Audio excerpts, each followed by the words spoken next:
Frank! Frank! My sweet pea. He doesn't even know who you are. I'm his mother. You are my mother, too. Oh, you know how Dad's a total fucking asshole? Yeah. Turns out he's a good one.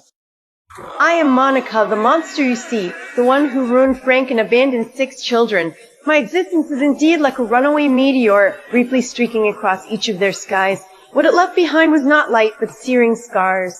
But what I want to tell you today is not my evil, but that love which was intertwined with evil yet burned until the very end. My father was a naval officer serving in the naval system for 40 years. After retiring, he started a metal sheet company. He treated me like those cold iron sheets, orderly yet utterly devoid of warmth. As for my mother, she can't even remember that she has a daughter like me. No one knows how I spent my childhood, because even I can't piece those memories together. All that's left are occasional fleeting fragments, cold and distant. My life didn't truly begin until Frank came along. No, to be more accurate, it completely spun out of control. When he saw me for the first time, I was being chased by a burly man with a gun wearing no pants. Back then, Frank was still a top student at Northwestern University, and in a summer internship at an insurance company has a bright future. In a desperate bid to escape, I jumped into his car without a second thought. At that moment, I must have been like a bolt of lightning, splitting open his dull and uneventful life. We dated for 3 weeks, and then got married, but the marriage only lasted a week, because during my manic episode, I locked him in the trunk and left him in the parking lot for several days straight. That's me, loving fiercely and destroying just as thoroughly. Trying to cut my nuts off. No! Don't you talk about cutting! Not my fault. Your parents did a number on you. Oh, like the psychotic bitch who raped you and May that psychotic bitch rest in peace. Fuck you! Oh, yeah? Well, fuck you.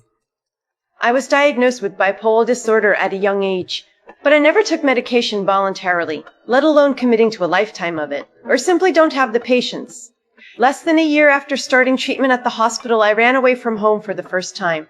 At that time, Fiona, the oldest, was only 9.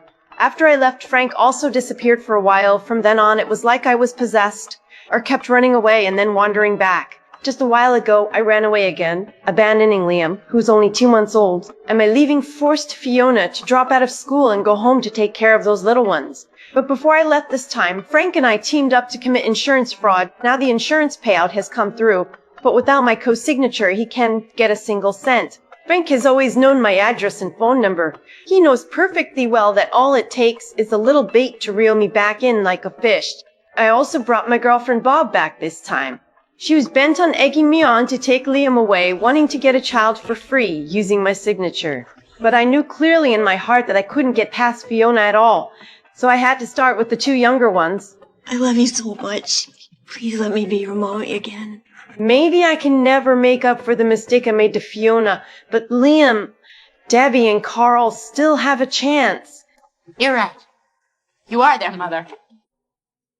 And you're here now. So I'm done. I'm done with the school and the bills and the clinics. I'm done. They're all yours now, Mom. However, a rare family dinner completely changed everything. Lip publicly pulled out Ian's DNA test report. Ian had long suspected he wasn't Frank's son, and the result confirmed his guess. Congratulations, Ian. You are not Frank Gallaghers' son. This made the other kids incredibly envious. Under the gaze of the whole family, I finally confessed the truth. Ian's biological father was no one else but Frank's twin brother, Clayton. It happened in the summer of 1995. I was on drugs and having fun, and in a daze mistook him for Frank. Not only did you lie to me about the PCP, you fucked my brother. What's next? You gonna take up with a black lady man? Oh, I forgot. That's already happened. How can we get back together now? As I looked at the shocked and disdainful expressions on the kids' faces, the guilt I felt towards them finally crushed the last bit of my selfishness. The idea of taking Liam away was completely extinguished. So, like a thief, I ran away once again. Just when I had nothing left and was figuring out where to go next, Frank's grandmother Peggy died. That vicious old woman Death left Frank with no one to pour his grievances to, So he knocked on my door again. Coincidentally, I'd just spent all of Bob's savings, and the disappointed Bob was no longer infatuated with me, so I went back home as a matter of course. At first I appeared completely normal. It once made Fiona think that life had taken a turn for the better. Thanks for everything. For taking care of my kids, my house, my husband. We all did it. No, you did it, Fee. And I know what a huge sacrifice it must have been. And I can probably never make it up to you, but I want to try. But this calm facade did not last long. When I saw Ian, when I saw the confusion in his eyes, so unmistakably like another version of myself, uncontrollable, feverish passion engulfed me in an instant. I told him never to feel ashamed of who he truly was. And then I took him, still underage, sneaking into a gay bar. From that moment on, everything began to go wrong. My mood became more elevated day by day, and I also accidentally discovered the squirrel winter fun that Fiona had hidden in the kitchen. In my eyes, that money wasn't their safety net for the future. Me was a ticket to paradise. It was Pandora's box.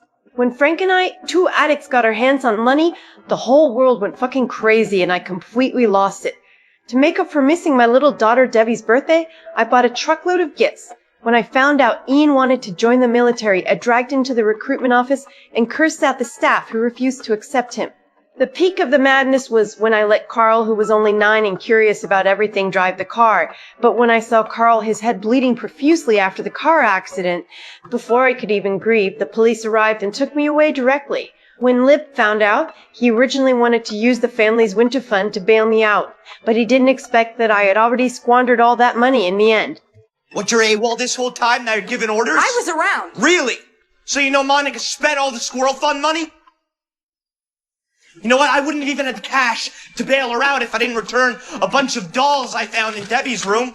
The first rule you learn in this house, you hide the goddamn money. Thought it might be different this time.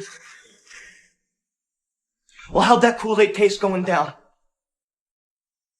After returning home, Fiona's accusations were no longer words, but heavy blows that shattered me completely, nailing me to the spot in shame. Thus the laughter and joy at the Thanksgiving dinner table felt like suffocating smoke to me. I, who had abandoned my family, returned home and destroyed everything in just a few days. Yet now I was being unconditionally accepted.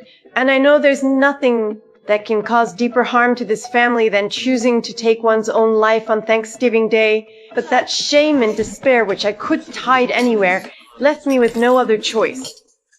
Holy fuck. What? I messed up everything, even my own death. After being rescued, I decided to stay in the hospital for a few more months, hoping to get back to normal before going home. But Frank wouldn't have it. He preferred the crazy version of me. I gotta get myself in order. I can't keep doing this to them. You're just a little blue. It happens to everyone every now and again. I can take care of you at home. No, you can't. I love you. You belong with us. To convince me to escape this mental hospital, he sneaked into my ward with Debbie under the cover of night. He was right to bet on it. Debbie's appearance really made me give in. However, when it comes to letting people down, I never failed to deliver. I agreed to leave, but not with him. I disappeared instead with my newfound roommate, who was a murderer. Debbie, I love you! She said we're better off without her. I stayed in touch with my second son, Ian, the entire time I was away. So the moment I received the call informing me of his bipolar disorder diagnosis, I rushed back right away. Even he himself said with a bitter smile that he was becoming more and more like me. This made me feel both heartbroken and terrified. There's always gonna be people that are gonna try and fix us. And you can never make those people happy. You, Ian. And I once thought that, with the experience of struggling with this illness all my life, I could pull him out of that quagmire and teach him how to cope, but I failed. In the end, he has to walk his own path, and this damn illness has perhaps become the only remaining bond between us, mother and son. Days slowly slip away in this sense of powerlessness. Few years later, I was diagnosed with a brain hemangioma and knew my days were numbered. Before I die, I just want to see my family one more time. But this time when I came back, even Frank Kroon always doted on me the most, avoided me like the plague. Why did you come back? Haven't you ruined my life enough already? Frank, come on, I got something to show you.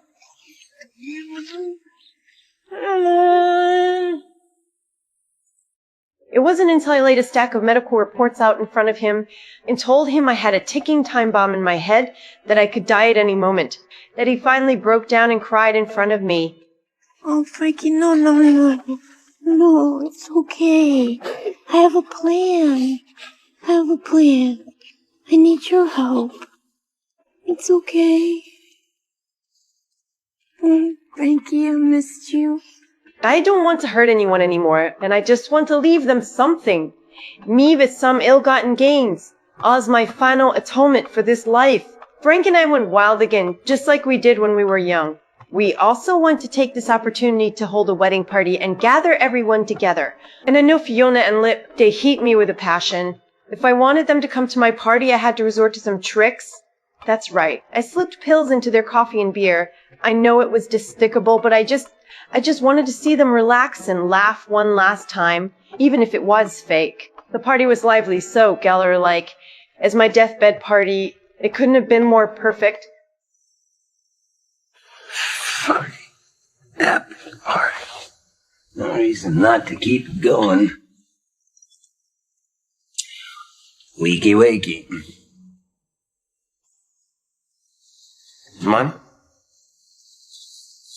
Monica? Come on, sweetheart. Come on, open your eyes. Come on! My whole life has been a chaotic storm, a tragedy woven through with love and hate.